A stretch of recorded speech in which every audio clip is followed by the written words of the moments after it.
सभी साथियों को नमस्कार। धर्म सुधार और सामाजिक सुधार की इस कड़ी में आज हम आपके सामने एक संस्था का जिक्र करेंगे जिसका नाम है थियोसॉफिकल सोसाइटी।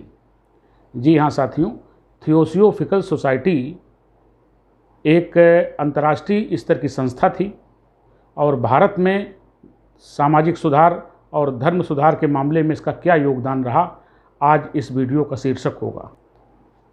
थियोसॉफिकल सोसाइटी के विषय में और इनसे जुड़ी श्रीमती एनी बेसेंट के विषय में आप नेशनल मूवमेंट में भी पढ़ते हैं, और जब हम आगे नेशनल मूवमेंट शुरू करेंगे तो हम एनी बेसेंट के योगदान को भी वो फिर नेशनल मूवमेंट में आ जाता है। लेकिन अभी ये जो थियोसॉफिकल सोसाइटी है, चूँकि अभी धर्म सुधार और समाज सुधार की श्रृंखला हमारी चल रही है, तो इसमें थियोसॉफिकल सोसाइटी का क्या योगदान है और थियोसॉफिकल सोसाइटी की क्या विचारधारा थी, इसके उद्देश्य क्या थे, इसके सिद्धांत क्या थे, आइए ज़रा साथियों इसको जान लेते हैं।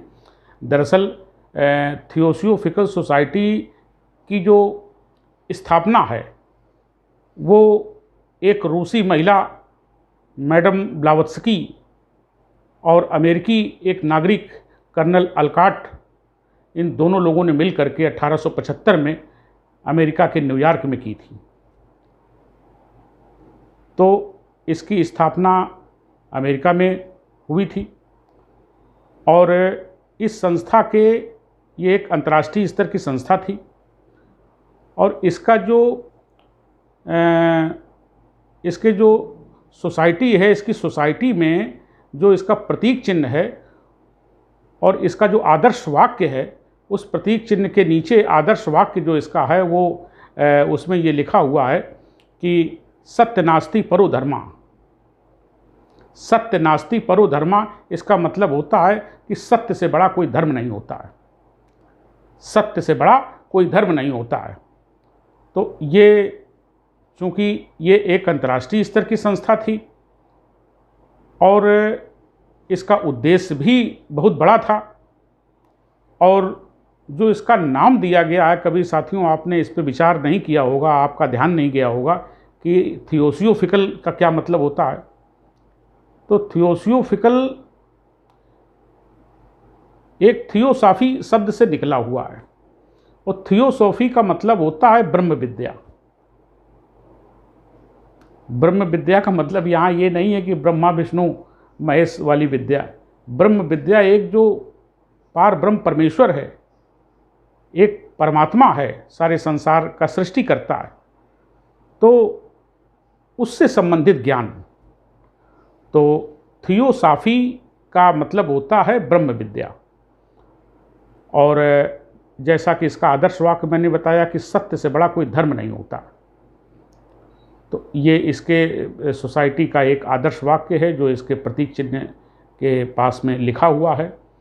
और इसके साथ इसके इस सोसाइटी के 3 उद्देश्य मुख्य रूप से बताए गए हैं। आइए जान लेते हैं कि थियोसॉफिकल सोसाइटी के 3 उद्देश्य क्या क्या हैं। तो पहला तो इनका उद्देश्य ये है कि जाति या धर्म, कोई भी जाति हो, किसी भी प्रकार का कोई धर्म हो, नर हो नारी हो, वर्ण या रंग भेद, यानी किसी प्रकार का कोई भेद नहीं किया जाएगा।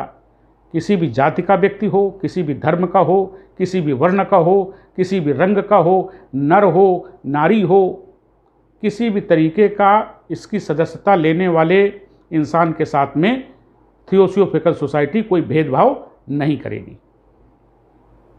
और इन सबसे रहित एक समस्त मानवता को और एक बंधुत्व का सजीव केंद्र मानेगी और पूरे संसार में मानवता को एक सजीव केंद्र के रूप में स्थापित करेगी, सब में बंधुत्व की स्थापना पैदा करेगी। तो इसका पहला उद्देश्य साथियों ये है कि बिना किसी जाति के, बिना किसी नस्ल के, बिना कोई स्त्री हो पुरुष हो, सबको एक तरफ से इसकी सदस्यता हासिल हो सकती है और ये संस्था जो है विश्व में बंधुत्व स्थापित करेगी, समस्त मानवता को एक सूत्र में बांधने का प्रयास करेगी। पहला इसका उद्देश्य ये है।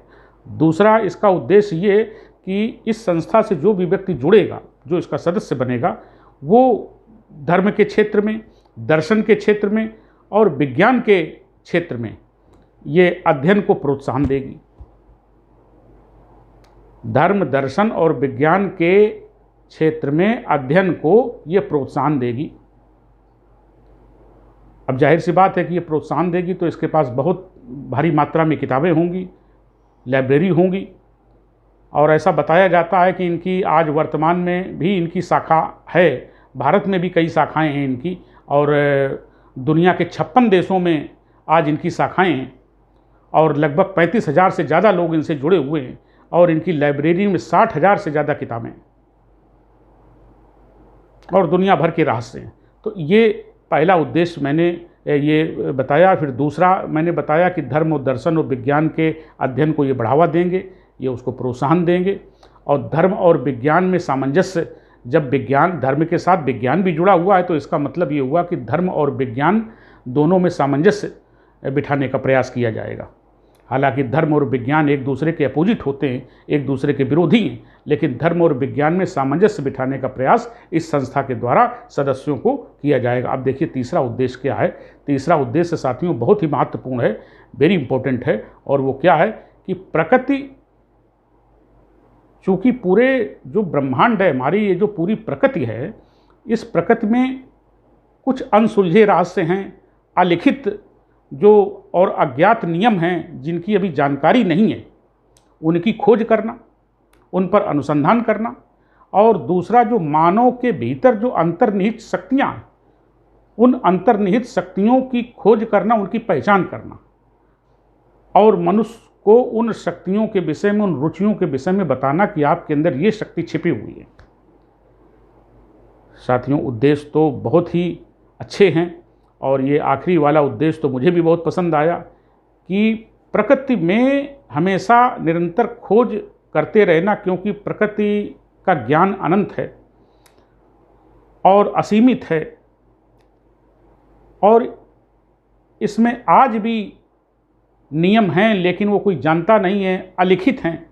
उनकी खोज करना और मनुष्य के भीतर जो क्षमताएं होती हैं, उन क्षमताओं का विकास करना, उन्हें पहचानना और उनको जागृत करना। तो ये साथियों थियोसॉफिकल सोसाइटी के 3 उद्देश्य मैंने बताए। अब उनका ये कहना है कि जो इन तीनों उद्देश्यों को व्यक्ति धारण करता है, वो सोसाइटी का सदस्य बन सकता है, चाहे वो किसी भी देश का हो। जैसा कि आप जानते हैं कि ये संस्था केवल भारत तक सीमित नहीं है, ये अंतर्राष्ट्रीय संस्था है। तो किसी भी देश का नागरिक हो, वो इन तीनों उद्देश्यों को माने, उनको धारण करे, तो वो कहीं किसी भी देश का हो, किसी भी नस्ल का हो, किसी भी वर्ण का हो, नर हो नारी हो, वो मतलब थियोसॉफिकल सोसाइटी का सदस्य बन सकता है। लेकिन ये तीनों उद्देश्य उसको धारण करने पड़ेंगे, उनको मानने पड़ेंगे। अब देखिए इस संस्था की एक विशेषता भी है। इस संस्था की विशेषता ये है कि अगर ये उपरोक्त तीनों उद्देश्य ये कोई व्यक्ति धारण करता है, तो वो किसी भी धर्म का हो, किसी भी पंथ से जुड़ा हो, उससे सोसाइटी को कोई लेना देना नहीं है। वो किसी भी धर्म का हो, वो किसी भी दर्शन से जुड़ा हो, किसी भी धर्म से जुड़ा हो, वो उनको माने, उनमें सोसाइटी कोई दखल नहीं देगी, उसके ऊपर कोई उसके ऊपर कोई दबाव नहीं डालेगी कि नहीं आप इसे छोड़ दीजिए। और ये भी सोसाइटी कहती है कि जो भी संस्थाएं हैं भारत में हो या देश दुनिया में हो, किसी भी धरती के किसी भी भाग में हो, वो हमारी संस्था का अंग नहीं हो सकती। और थियोसॉफिकल सोसाइटी बिल्कुल स्वतंत्र संस्था है। तो एक ये सबसे बड़ी बात है कि किसी भी धर्म से या किसी भी दर्शन से व्यक्ति जुड़ा है, किसी विचारधारा से जुड़ा है, तो संस्था उसके ऊपर किसी प्रकार का दबाव नहीं डालेगी। जैसे कि धर्म परिवर्तन में लोग दबाव डालते हैं कि भाई धर्म परिवर्तन कर लीजिए तब आपको ये चीज़ हासिल होगी, तो ऐसा कुछ नहीं है। बस केवल ये 3 उद्देश्य जो बताए हैं वो सबसे प्रमुख हैं, और ये इसकी विशेषताएं मैंने बताई हैं। और दुनिया के 56 देशों में इसकी शाखाएं आज हैं, और करीब 35,000 से ज़्यादा इस संस्था के सदस्य हैं। ये संस्था 1875 में न्यूयॉर्क में स्थापित की गई और आज भी ये संस्था दुनिया में चल रही है। भारत में भी इसकी कई शाखाएं ये आज भी चल रही है और कायम है, और 2013 तक राधा बर्नियर इसकी अध्यक्ष रही हैं। अभी तक जो आपने थियोसॉफिकल के विषय में सुना वो सब कुछ विदेशों में चल रहा था, और थियोसॉफिकल की सोसाइटी की स्थापना विदेशों में हुई। अब देखिए भारत में थियोसॉफिकल सोसाइटी आ रही है, और साथियों दयानंद सरस्वती के निमंत्रण पर आ रही है। आपने स्वामी दयानंद सरस्वती का नाम सुना होगा। तो दयानंद सरस्वती के निमंत्रण पर मैडम ब्लावत्स्की और कर्नल अलकाट अपनी थियोसॉफिकल सोसाइटी की स्थापना भारत में करने के लिए 1879 में आए, और इन्होंने मुंबई को अपना हेड ऑफिस बनाया, और 1879 से लेकर के 1881 तक इन्होंने मैडम ब्लावत्स्की और कर्नल अलकाट और दयानंद सरस्वती ने मिल करके काम करने का प्रयास किया। लेकिन दयानंद सरस्वती के विचार वो सनातनी थे, बिल्कुल हिंदू सनातनी थे, और इन दोनों महानुभावों में दिक्कत कहाँ पैदा हुई। दरअसल जो स्वामी दयानंद सरस्वती थे वो वेदों को प्रमाणिक मानते थे और इनको ईश्वर की देन मानते थे, लेकिन ब्लावत्स्की और कर्नल अलकाट इस मत से सहमत नहीं थे। तो वो वेदों की प्रमाणिकता और उनको ईश्वर की देन बताना, तो इससे वो सहमत नहीं थे, और ये गठबंधन 2 बरस से ज़्यादा किसी तरीके से खींच तान के चला। इसके बाद ये नहीं चल सका, और अलकाट और मैडम ब्लावत्स्की ने ये फैसला किया कि उन्हें यहाँ से हेड ऑफिस हटा करके कहीं और बनाना चाहिए। तो मुंबई से हेड ऑफिस हटा करके 1886 में मद्रास के अड्यार में इसका मुख्यालय बनाया गया, और वहाँ पर इसका आज भी हेड ऑफिस है, और 1886 में ये वहाँ से ट्रांसफ़र किया गया दयानंद सरस्वती के मतभेदों के चलते।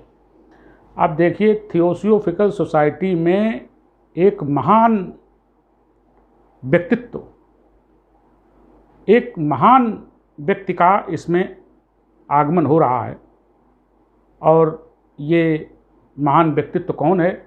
ये है Shrimati Annie Besant. Annie Besant का व्यक्तित्व इतना बड़ा है साथियों कि आइए आपको इनसे जन्म से लेकर के और थियोसॉफिकल सोसाइटी के जुड़ने तक जारी रखते हुए 1933 तक का इनका सफ़र हम आपको बता दें कि इनका कैसा जीवन रहा, और बड़ा रोचक इनका जीवन है, मार्मिक है। और बहुत से लोग इस संसार में केवल देश तक, कुछ लोग अपने परिवार तक सीमित होते हैं, परिवार से उठते हैं तो 4, 6, 10 व्यक्तियों तक सीमित होते हैं, कुछ अपने गांव तक सीमित होते हैं, कुछ कस्बे तक सीमित होते हैं, कुछ नगर तक सीमित होते हैं, और कुछ राज्य तक सीमित होते हैं, और कुछ देश तक सीमित होते हैं। लेकिन ये ऐसा व्यक्तित्व है साथियों जो सारी दुनिया में फेमस है। तो आइए ऐसे व्यक्तित्व के विषय में हम लोग जानने की ज़रूर उत्कंठा रहती है। श्रीमती एनी बेसेंट का आगमन होने जा रहा है थियोसॉफिकल सोसाइटी में। तो सबसे पहले इनके जीवन का परिचय कर लेते हैं साथियों। ये आयरलैंड की मूल रूप से महिला थी, लेकिन लंदन में इनका जन्म हुआ था, और जन्म के कुछ ही समय पश्चात यानी बचपन में ही इनके पिता एक्सपायर हो गए थे, उनकी मृत्यु हो गई थी, और इनकी माँ ने इनको पढ़ाया लिखाया अकेले दम पर। और ये स्वतंत्र ख्यालात की महिला थी। 20 वर्ष की अवस्था में इनका एक कट्टरपंथी रूढ़िवादी एक पादरी से इनका विवाह हो गया, लेकिन ये स्वतंत्र ख्यालात की थी, सत्य की खोज में हमेशा लगी रहती थी, और वो विवाह लंबे समय तक नहीं चल सका। कुछ ही समय के बाद इनका वो पादरी से जो रूढ़िवादी थे उनसे इनका संबंध विच्छेद हो गया और ये दोनों अलग अलग हो गए। और अलग होने के बाद में ये महिला, अब इनके सामने बड़ी समस्या आ गई, क्या करें क्या न करें। तो अब ये 20 वर्ष की आयु में विवाह हुआ। विवाह से कुछ ही समय के बाद में विवाह विच्छेद हो गया और इन्होंने ईसाई धर्म की आलोचना की।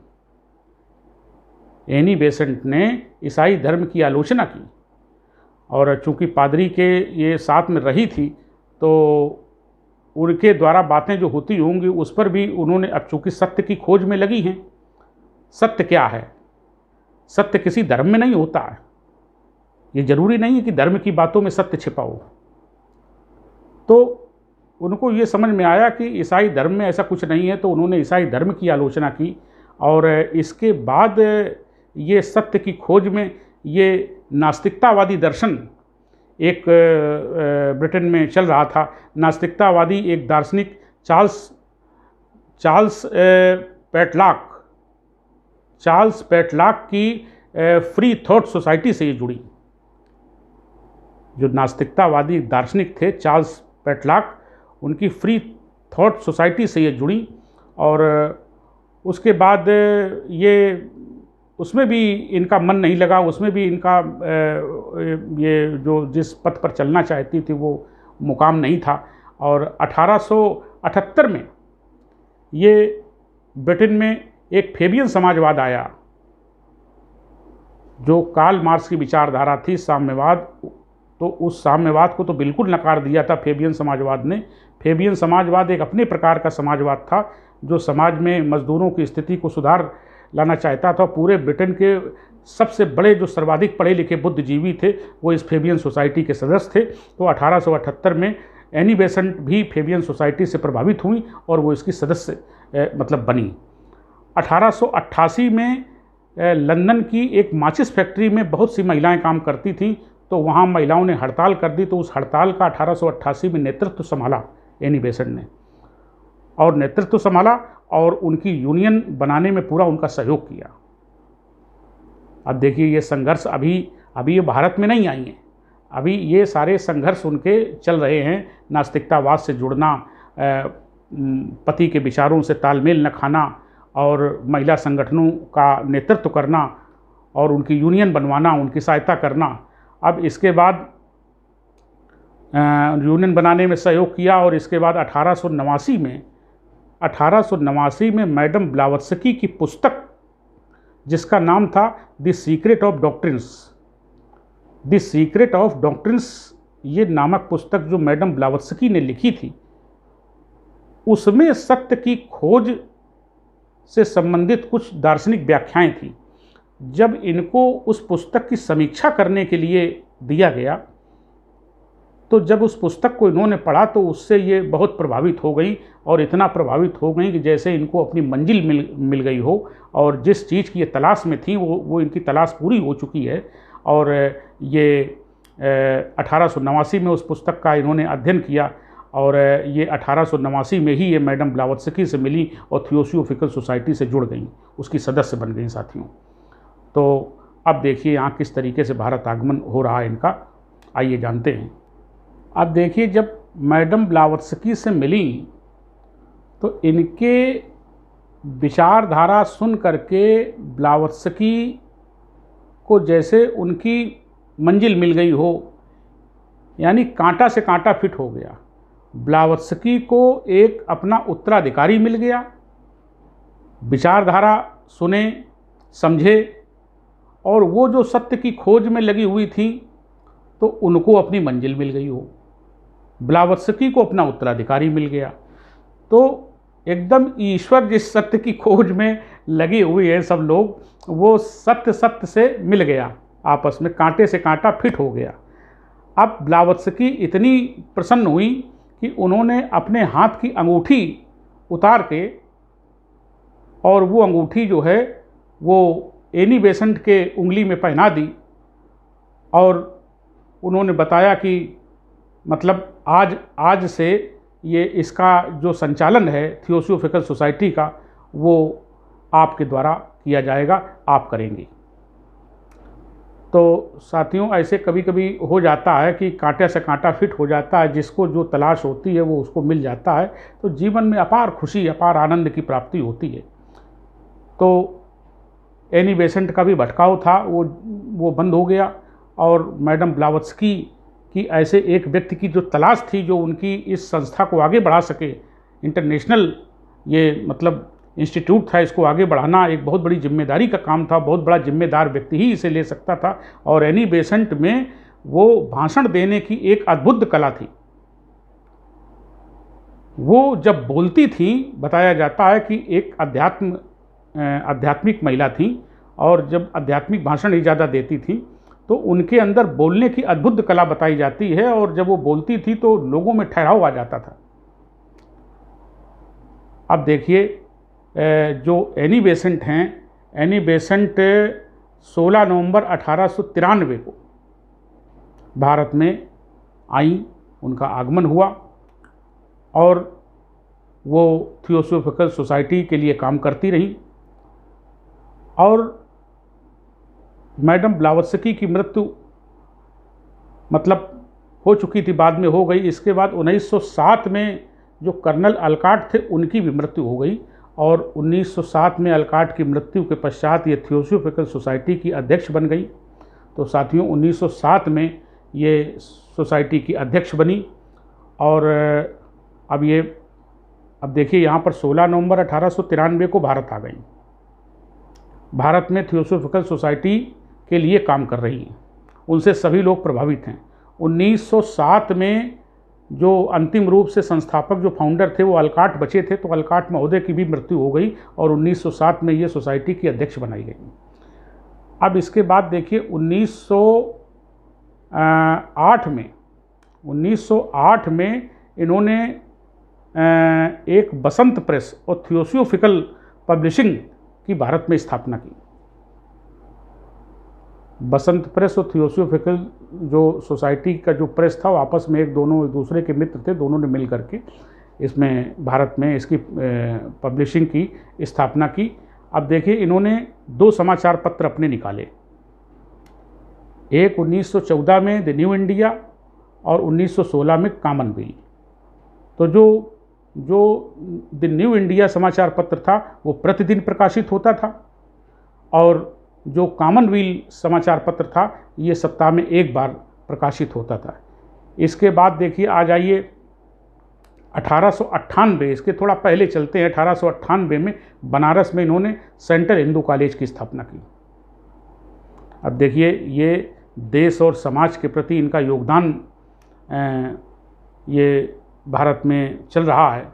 एक तरफ समाचार पत्रों का प्रकाशन चल रहा है, इस समाचार पत्रों से जनजागरण फैलेगा।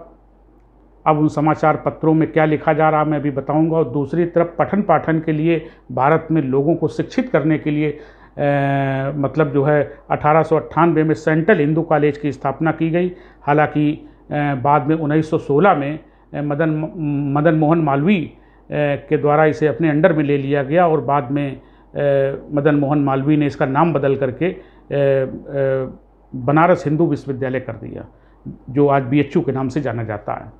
तो उसकी स्थापना साथियों, जो बनारस हिंदू विश्वविद्यालय जिसे आप कहते हैं, वो सेंट्रल हिंदू कॉलेज था, और उसकी स्थापना एनी बेसेंट ने सबसे पहले की थी 1898 में।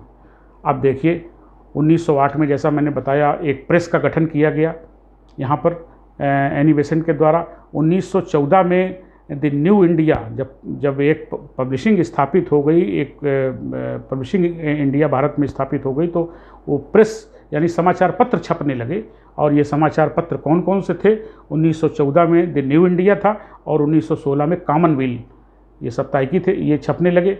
और इन समाचार पत्रों में साम्राज्यवादी ताकतों का विरोध किया गया है।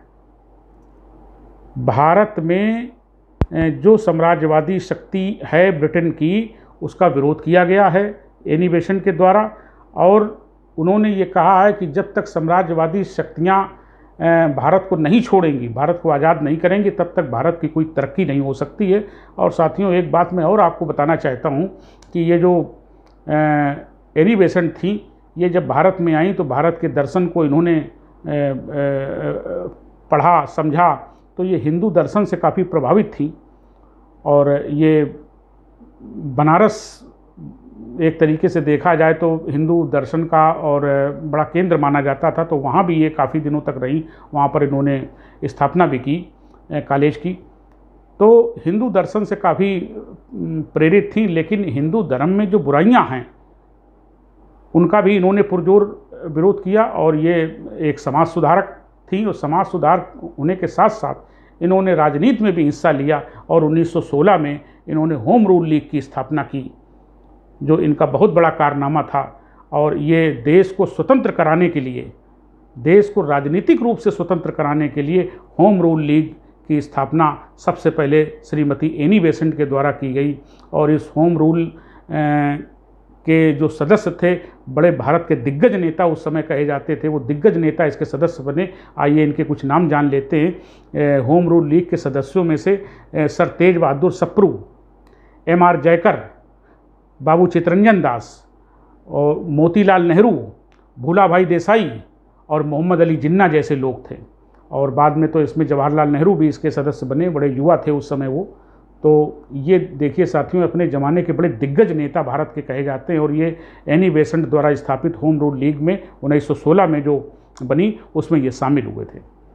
तो साथियों, ये समाज सुधार के साथ साथ ये राजनीतिक स्वतंत्रता की भी लड़ाई ये मैडम ने लड़ी, एनी बेसेंट ने लड़ी। और एक और इनके साथ में गौरव जुड़ा हुआ है। वो गौरव ये है कि 1917 में भारत की प्रथम महिला कांग्रेस की अध्यक्ष बनी। प्रथम महिला अध्यक्ष होने का इनको गौरव प्राप्त है कांग्रेस की 1917 में। तो साथियों, तमाम उपलब्धियां इनके जीवन की जुड़ी हुई हैं। और इन्होंने भारत में ये रहीं, और जब भारत में आ गई तो भारत की संस्कृति से इन्होंने प्रेम किया। और जो हिंदू धर्म में, हिंदू धर्म को नकारा नहीं, हिंदू धर्म को धारण किया, लेकिन जो उसमें बुराइयां थी उनको दूर करने का प्रयास किया। और नारी स्वतंत्रता पर बल दिया। भाषण देने की अद्भुत कला थी, लोगों को आकर्षित करती थी, और भारतीयों से इनको प्यार भी बहुत मिला।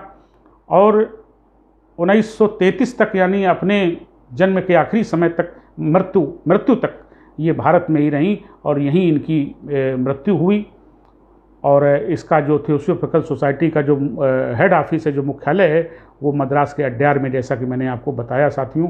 तो ये थियोसोफिकल सोसाइटी का हमारे देश में इसके उद्देश्य और इसके सिद्धांत और इसकी विचारधारा, हमारे देश में इसका प्रचार प्रसार, और श्रीमती एनी बेसेंट का इससे जुड़ना, और समाज सुधार और धर्म सुधार के साथ साथ जो राजनीतिक स्वतंत्रता की लड़ाई है, अंग्रेज़ों का विरोध करना, साम्राज्यवादी शक्तियों का विरोध करना और भारतीयों का पक्ष लेना, ये सारी चीज़ें देखिए साथियों मैंने आपको इस वीडियो के माध्यम से बताई।